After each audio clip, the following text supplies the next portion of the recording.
Morning. आप देख रहे हैं एक्शन एनालिसिस और स्टैट्स से भरपूर देश का सबसे बड़ा cricket show cricket predictor, sponsored by 1xBet। और ये वो शो है जहां पर क्रिकेट का रोमांच आंकड़ों के साथ मिलता है। और आज मैं सबसे पहले बात करने वाली हूं उस खबर की जिसने एक इतिहास रच दिया है।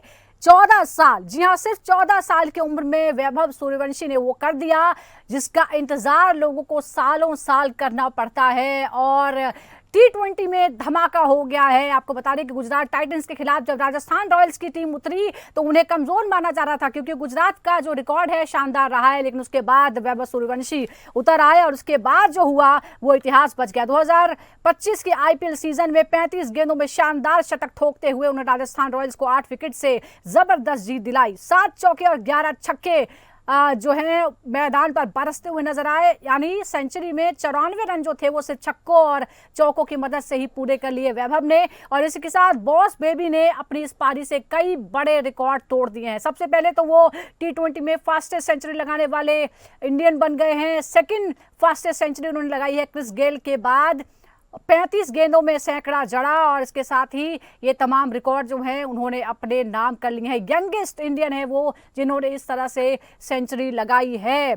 और उनकी पारी, जैसा मैंने बताया, 7 चौके 11 छक्के उनकी पारी में शामिल थे। और जो उन्होंने किया है उसके बाद हर तरफ से उनकी तारीफ हो रही है।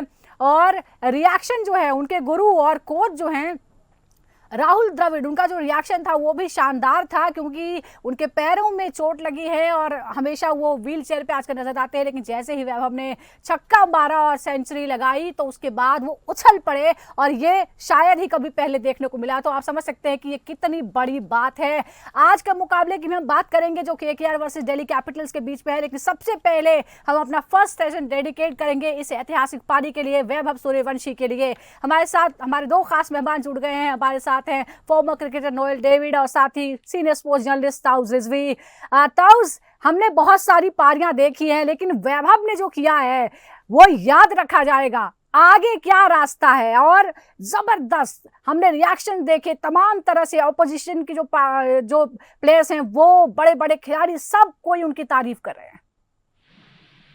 एब्सोल्युटली, और ये तारीफ डिजर्विंग है, ये काबिल है तारीफ, काबिल तारीफ नॉक था कल का जो जिस तरह से बल्लेबाजी की वैभव सूर्यवंशी ने। आप जो डिबेट कर रहे थे, इतना सब कुछ क्वेश्चन उठा रहे थे, 13, 14, 15, 16 साल, ये सब खत्म हो गया कल के नॉक के बाद। 135 बॉल में यार शाहिद अफरीदी का सुना था 18 साल, मगर यार ये 14 साल की उम्र में आके ऐसा अग्रेसिव नॉक, जहां पर आपने जॉर्ज बटलर, जहां पर आपने यशस्वी जायसवाल, शुभमन गिल जैसे दिग्गज बल्लेबाज को साइड लाइन कर दिया और पूरी लाइमलाइट ले गए। इससे बड़ा क्या हो सकता है? मुझे लगता है 14 साल की उम्र में ये बहुत बड़ा अचीवमेंट है। क्या कर रहे थे? मैं 14 साल की उम्र में, मुझे याद है कि मैं शायद कहीं ड्राइंग बना रहा था, कहीं कुछ होमवर्क कर रहा था, मगर ये बंदे ने जाके international level, IPL Indian Premier League सिर्फ नहीं है, इंटरनेशनल प्रीमियर लीग है, सारी सबकी नजरें इस पर रहती है। तो जो कमाल किया है, कॉन्फिडेंस के साथ, एटीट्यूड के साथ, अप्रोच के साथ, ये नया इंडिया है। ये डेफिनेटली आपको आंखों में आंखें डाल के, कितना भी बड़ा, कितना भी बड़े हो, आंखों में आंखें के खेलेगा और आपके जो भी चैलेंज है उसको क्वॉच कर देगा। यही साबित किया है वैभव सूर्यवंशी ने। बिल्कुल। और तमाम जो हमारे क्रिकेट प्रेमी हैं, जो छोटे बच्चे हैं, उनको एक नया आइकन मिल गया है वैभव सूर्यवंशी के रूप में। और उनकी पारियों का हम जिक्र करते हैं। 14 साल की उम्र में जो सबसे युवा शतकवीर वो बन गए हैं।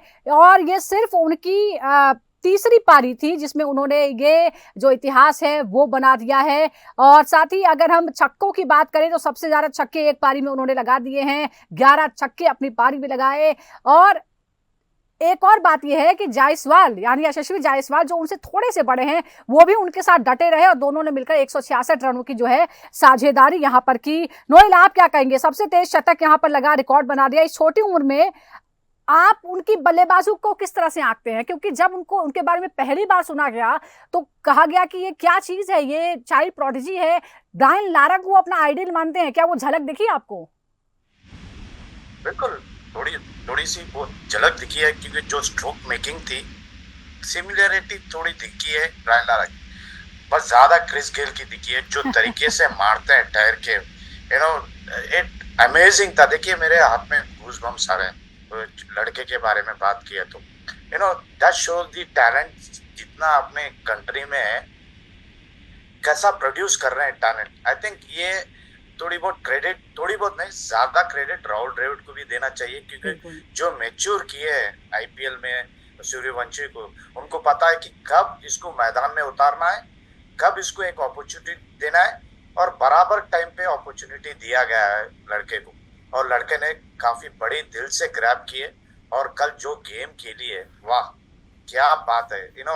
मैं टीवी ऑन किया तो 25 पे बैटिंग कर रहा था, मतलब भाई ये लड़का, पता नहीं बैक ऑफ द माइंड थोड़ी बहुत कह रहा था कि ये लड़का कुछ कर सकता है, अगर करेगा तो शायद ही बी एंड प्रूव मी और not, he has done what कोई नहीं कर सकता है। आई थिंक गॉड के बाद, मास्टर सचिन तेंदुलकर के बाद, आई थिंक ये, I am not comparing anything, but ये लड़का T20 फॉर्मेट की जो बॉलर की धुलाई की है कल, हाई वॉचिंग थी, हाई कैचिंग थी, जो तरीके से stroke making all around the ground, पूरी ग्राउंड की तरफ से जो मारे हैं, I think it was just, I no words to express कि ये लड़का कहाँ तक जा सकता है, और शायद जल्दी से अगर उसको अपॉर्चुनिटी मिले, और I will also go and watch his match, क्योंकि जो तरीके से he batted yesterday, it was just amazing. बिल्कुल अमेजिंग है, जाहिर तौर पर ये पारी अमेजिंग है, लेकिन ताउस जब हम 14 साल 32 दिन की उम्र के एक बच्चे की बात कर रहे होते हैं, तो हम ये एक्सपेक्ट नहीं करते कि वो इस तरह से तमाम जो बड़े बड़े बॉलर्स वहाँ पर थे उनको भी धराशायी कर देगा। ईशांत शर्मा की तस्वीरें भी सामने आई हैं कि किस तरह से वो बिल्कुल डिसअपॉइंटेड नजर आ रहे थे, कितना महंगा पड़ा उनका ओवर भी। लेकिन अब भविष्य के महान खिलाड़ी बनने के लिए उन्हें क्या चीजें ख्याल रखनी पड़ेगी? वीरेंद्र सहवाग का भी एक बयान आया है कि उन्हें विराट कोहली को अपने आइडल मानना चाहिए, जो 19 साल की उम्र में से जुड़े थे और आज 18 साल से वो खेल रहे हैं, यानी उन्हें 20 साल तक आईपीएल खेलने का टारगेट रखना चाहिए। वीरेंद्र सहवाग सलाह दे रहे हैं, और ये मॉडर्न डे की सलाह है। नॉर्मली और क्रिकेटर अगर आप पिछले जमाने में होते तो शायद आईपीएल नहीं होता, तो शायद उनको कहा जाता कि भाई टेस्ट क्रिकेट पे फोकस करो, ओडीआई पे फोकस करो, और टीम इंडिया खेलने की कोशिश करो। ये अच्छी सलाह है कि 20 साल आईपीएल खेलने की, क्योंकि आज मॉडर्न डे क्रिकेट, और ये हमको एक्सेप्ट करना पड़ेगा कि ये एटीट्यूड, ये अप्रोच यंगस्टर्स लेके आएंगे। मुझे याद है देवधर ट्रॉफी में जब ईशांत शर्मा को खेल रहे थे पृथ्वी शॉ, ऐसे ही जबरदस्त टैलेंट थे, ऐसे ही उनको आगा जा रहा था कि यार फ्यूचर नेक्स्ट बिग थिंग है, और डेफिनेटली अभी भी टैलेंट पोजेस करते हैं, मगर ये बंदे ने सब कुछ सुपरसीड कर लिया है। 14 साल की उम्र में आके इसने दिग्गज मोहम्मद सिराज कही है, प्रसिद्ध कृष्णा, ईशांत शर्मा, राशिद खान जैसे अटैक को पीछे छोड़ दिया, तहस नहस कर दिया, तो ये बहुत बड़ी बात है। तो मैं ये कहूंगा कि भाई आप देखिए, स्टाइल तो आप अपनी वैसी रखिए, मगर कहीं ना कहीं आप एक विजन लेके चलिए। टीम इंडिया के लिए खेलना है, लंबा खेलना है, टीम इंडिया के लिए नए रिकॉर्ड बनाना है। तेंदुलकर का तो नहीं, बट तेंदुलकर के आसपास लेके, सचिन के आसपास जाके आपको लंबा खेलना है। तो प्रोसेस है, at the end of the day आपको खेलते चले जाना है, कंसिस्टेंसी दिखाना है, हंगर रखना है। देखिए अभी तो ये शुरुआत है, अभी ये प्रेशर में नहीं थे इनको। बिल्कुल, हमने देखा था कि पहले मैच में जब वो आउट हो गए थे 34 के स्कोर पर, तो वो रो पड़े थे, और हर कोई देख रहा था कि जो छोटा बच्चा आज निकला है, आज पहली बार ग्राउंड पे आया था, वो किस तरह से रोया। लेकिन उसके बाद कल की भी हमने तस्वीरें देखी, और पृथ्वी शॉ का भी आपने जिक्र किया है, शायद इसीलिए लोग, वीरेंद्र सहवाग ने सलाह दी है, उन्होंने ये भी कहा है कि हमने बहुतों को देखा है लेकिन वो बहुत आगे नहीं बढ़ पाए, इसलिए आपको टारगेट जो है वो भविष्य को लेकर बहुत लंबा टारगेट रखना होगा, और इसमें डिसिप्लिन और जो तमाम लोग हैं वो सपोर्ट करने वाली बहुत महत्वपूर्ण भूमिका निभाते हैं। एक बहुत ही अच्छा सपोर्टिंग रोल भी यशस्वी जायसवाल का देखने को मिला। नोएल, आप यशस्वी को क्या कहेंगे? यशस्वी ने जिस तरह से उनका साथ दिया, 166 रनों की साझेदारी हुई दोनों के बीच।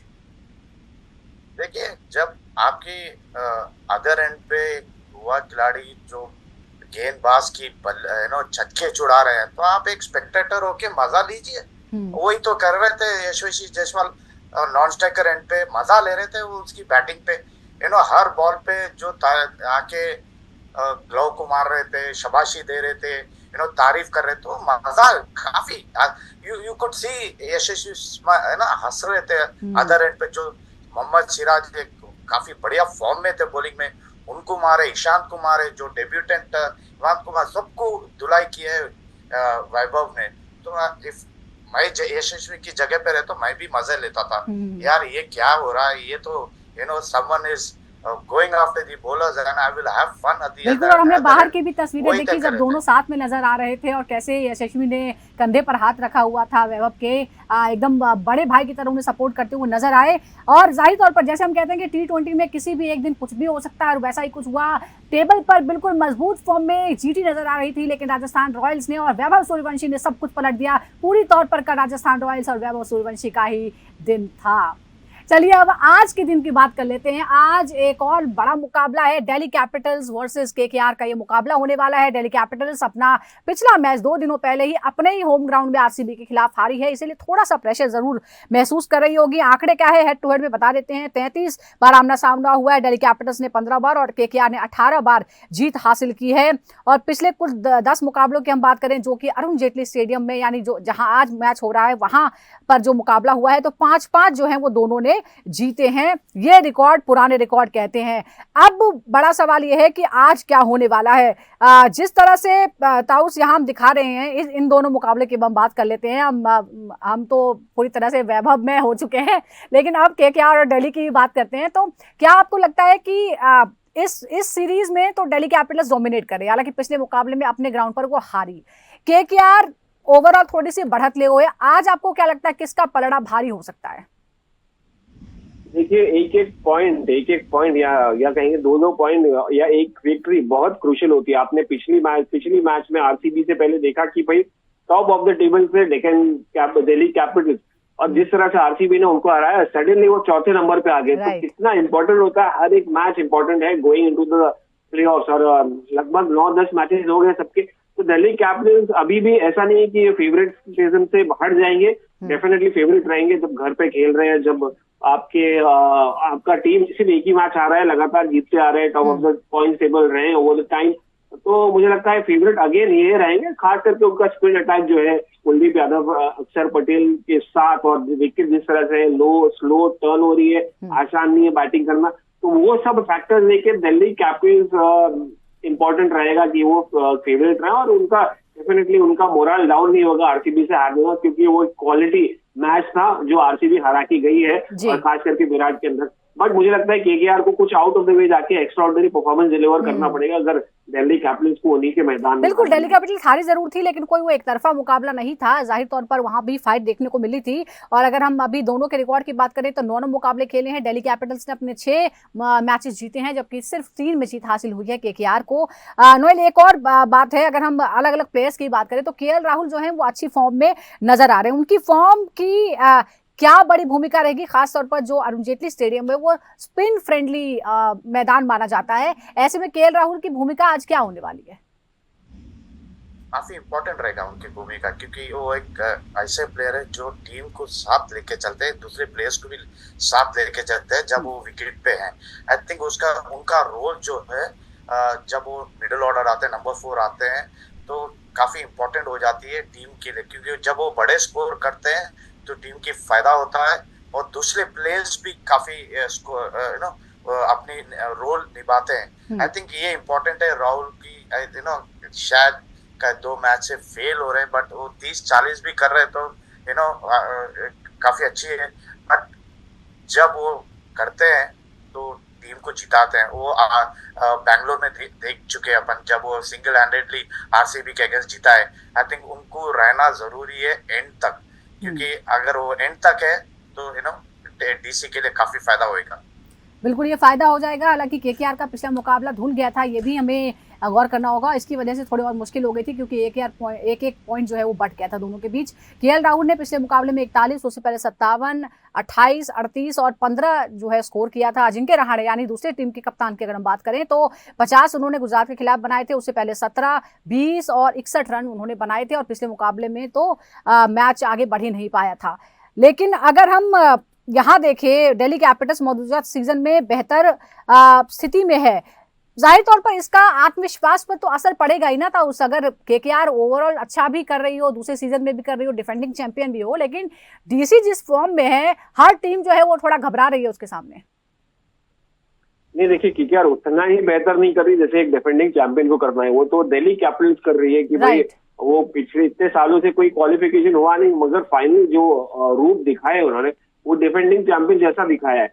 तो कहीं ना कहीं मुझे लगता है कि यार इनका जो कंसिस्टेंसी है, इनका जो रीजन ऑफ ये है कि अक्षर पटेल जिस तरह से उन्होंने लीड किया है, जिस तरह से उनको कप्तानी दी गई थी केएल राहुल के डिनाई करने के बाद, और बखूबी निभा रहे हैं, चाहे वो गेंद से हो, बल्ले से हो या आउटफील्ड में हो। तो एक कॉन्फिडेंस टीम, ये कहा जाता है ना कि team is as good, captain is as good as his team, तो वही रंग रूप दिखा रही है। और केएल राहुल का एडिशन डेफिनेटली वो एक्सपीरियंस बहुत सारा लेके आते। कहीं ना कहीं उनका टॉप फॉर्म नहीं होने के बाद, देखिए टॉप ऑर्डर में मैकग्रा जिस तरह से कंसिस्टेंसी नहीं दिखाया, फिर फैफ को लिया गया, तो टॉप ऑर्डर कंसिस्टेंसी नहीं दिखाने के बाद भी ऐसा डोमिनेट करी दिल्ली कैपिटल्स तो बड़ी बात है, मगर आगे जाके उससे फर्क पड़ेगा। देखिए अगर आपको एक फुल चैंपियन टीम बनना है तो आपको हर एरिया को फिलअप करना पड़ेगा, वो गैप जो है उनको कहीं ना कहीं भरना पड़ेगा, और कंसिस्टेंसी वैसी आएगी जब आप हर एरिया को फिलअप कर देंगे और रन बनाएंगे, चाहे टॉप ऑर्डर में, मिडिल ऑर्डर में या फिनिश करने के बिल्कुल। बाद। और आपने हर ऑर्डर की बात की है तो है। केकेआर के लिए राह थोड़ी और मुश्किल है, क्योंकि सिर्फ 3 मुकाबले वो जीती है और अब आज लगाकर कुल 5 मैच जो बचे हुए हैं उसके प्लेऑफ में जाने के लिए, अगर वो 5 जीतेगी तभी जो है उसकी सर्वाइवल के चांसेस, आगे बढ़ने के चांसेस रहेंगे। लेकिन जिस तरह से हम अलग अलग ग्रुप की बात कर रहे हैं, तो नोएल यहाँ ये भी देखने को मिला है कि जो केकेआर का टॉप ऑर्डर है और मिडिल ऑर्डर है वो थोड़ा सा लड़खड़ाया हुआ नजर आता है। क्या ये सबसे क्रिटिकल होगा दिल्ली के खिलाफ, और एक बहुत बड़ी फिक्र की भी बात है? बिल्कुल, ये है तो डाउनफॉल है केकेआर की, क्योंकि ना उनकी टॉप ऑर्डर क्लिक हुई है, ना उनकी मिडिल ऑर्डर क्लिक हुई है, ना उनकी बॉलिंग, ना उनकी फील्डिंग। ओवरऑल अगर देखें तो they have not been consistent at all KKR ये साल। जो कंसिस्टेंसी लास्ट ईयर दिखी, जो तरीके से कॉम्बिनेशंस बने, जो तरीके से उनकी जो बॉलिंग थी, फील्डिंग थी, बैटिंग थी, जो स्कोर्स कर रहे थे, इंडिविजुअल स्कोर्स कर रहे थे लास्ट ईयर, वो नहीं दिख रहा है ये साल केकेआर में। ये है डाउनफॉल केकेआर की। अगर ये दिल्ली कैपिटल से जीतना है और लगातार जीतना है यहाँ से, तो आई थिंक वो लोग कंसिस्टेंट रहना है। उनकी टॉप ऑर्डर जो उनकी ओपनिंग पेयर है, सुनील नारायण और अजिंक्य रहाणे, एक अच्छी पावर प्ले में अच्छी स्टार्ट देना चाहिए।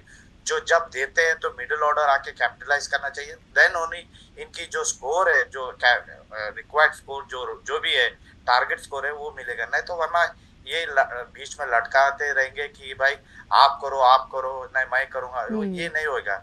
एक टीम गेम है, कंसिस्टेंट, हर कोई कंसिस्टेंट रहना है। अगर जीतना है यहाँ से लगातार, तो आपको कंसिस्टेंट परफॉर्मेंस, कंसिस्टेंस जो है दिखाना ही होगा, आपको कोई मौका ही नहीं है। अगर आप एक भी मैच हारे तो लगभग बाहर ही आप हो जाएंगे। और इस बीच एक और आंकड़ा हमारे सामने, आईपीएल के जो कुछ 82 मैच हुए हैं इस मैदान में, दिल्ली के अरुण जेटली मैदान में, यहाँ पर 47 बार दूसरी पारी में बल्लेबाजी करने वाली टीम जीती है। और हमने पिछली बार भी देखा था आरसीबी ने किस तरह से सफलतापूर्वक लक्ष्य का पीछा कर लिया। तो जाहिर तौर पर यह भी जो है वो इंपॉर्टेंट रह सकता है, टॉस बहुत इंपॉर्टेंट रहेगा। अब जरा बैटल्स पर नजर डाल लेते हैं, क्योंकि ये बैटल्स जो है ये भी बहुत इंपॉर्टेंट होती हैं। पहली बैटल जो हमारे सामने है वो डुप्लेसिस और सुनील नारायण के बीच है। 46 गेंदों का एनालिसिस है, 37 रन, 1 बार आउट, 15 डॉट बॉल्स, 46 में से 15 डॉट बॉल्स हैं, 1 चौका लगा है, सिर्फ 80 का स्ट्राइक रेट है। ताउस, आप इस पर क्या कहेंगे? ये जो दोनों के बीच है, हम देख रहे हैं कि डुप्लेसिस को खासा परेशान किया है सुनील नारायण ने। क्या इस मुकाबले में एक खतरा होंगे? डेफिनेटली खतरा तो होंगे। जिस तरह से आपने स्टैटिस्टिक्स बताया उस हिसाब से फैफ डु प्लेसिस तो स्ट्रगल करते हुए नजर आ रहे। मुझे अभी मैं विजुअलाइज करने लगा कि किस तरह से आगे पीछे करते होंगे, मगर टॉप ऑर्डर बैट्समैन है, देखिए ऐसा बहुत कम मौका मिला होगा फैफ डु प्लेसिस को कि यार वो नीचे तक खेले, और नंबर ऑफ बॉल्स भी कुछ ज्यादा नहीं है, तो और एक ही बार विकेट निकाला है। तो समझिए फैफ डु प्लेसिस का काम है शुरुआत देना, क्योंकि नए बॉल से खेलते हैं, पावर प्ले में मैक्सिमाइज करना। मगर सुनील नारायण को जब मौका मिला, अगर नए बॉल से डालेंगे तो शायद उनको ट्रबल तो करेंगे, मगर एक बार विकेट लेना और ज्यादा डॉट बॉल डालना मतलब कि इतना आसान नहीं होगा फैफ डु प्लेसिस के लिए। एक अच्छा कॉन्टेस्ट मैं मानता हूँ इनका रहेगा, और अगेन सुनील नारायण कहीं ना कहीं ट्रायम्फ करेंगे फैफ डु प्लेसिस के ऊपर, और खास करके उनका इतना कन्विंसिंग फॉर्म मुझे टच नहीं नजर आ रहा है। देखिए हालांकि दोनों का ही बहुत अच्छा जो फॉर्म है वो नजर नहीं आ रहा है। एक और बैटल है अजिंक्य रहाणे वर्सेस कुलदीप यादव।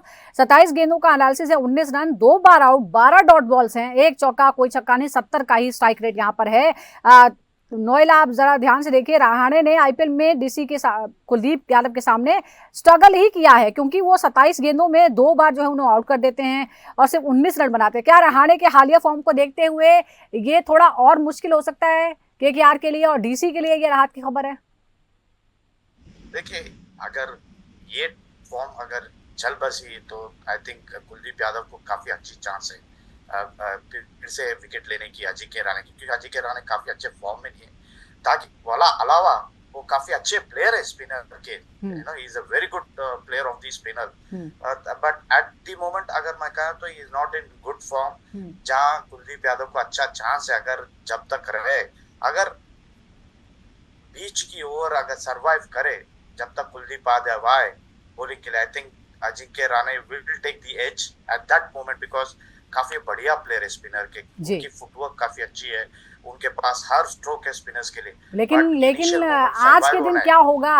ओवरऑल तो अच्छे खिलाड़ी हैं, इसीलिए आज के दिन I think at the moment Kuldeep Yadav को एज है, अगर जब तक सरवाइव है तो। एक और बैटल हमारे सामने, केएल राहुल वर्सेस वरुण चक्रवर्ती। 46 बोले, 45 रन, एक बार आउट, 14 डॉट बॉल्स, 3 चौके, कोई छक्का नहीं, सिर्फ 97 का स्ट्राइक रेट है, औसत है 45 का।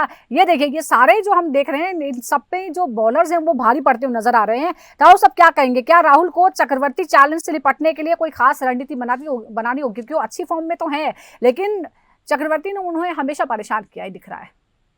एग्जैक्टली रन बनाने नहीं दिया, विकेट नहीं लिया तो क्या हो गया, और सब ने एक एक बार ही विकेट निकाली।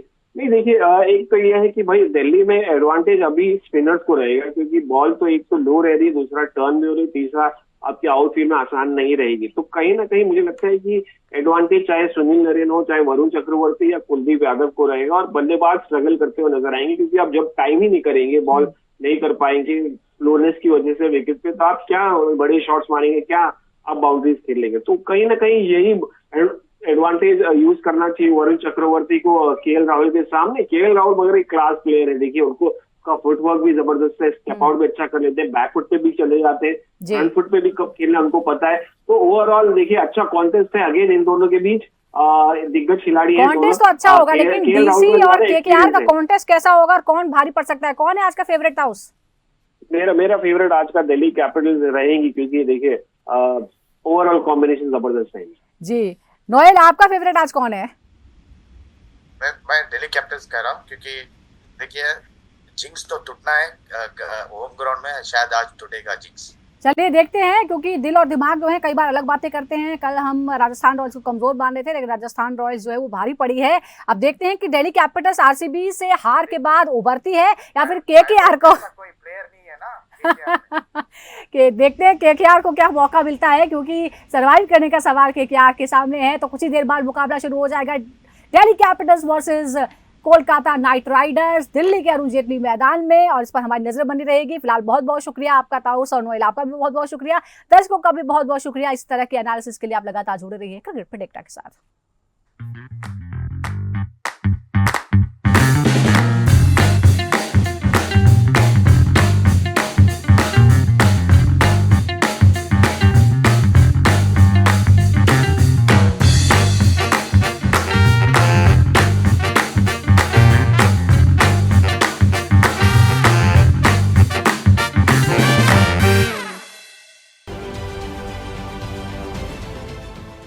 देश विदेशातील प्रत्येक घडामोडींचे लाईव्ह अपडेट मिळवण्यासाठी आता साम टीव्हीच्या सर्व सोशल मीडिया प्लॅटफॉर्मला लाईक, फॉलो आणि सबस्क्राईब करा।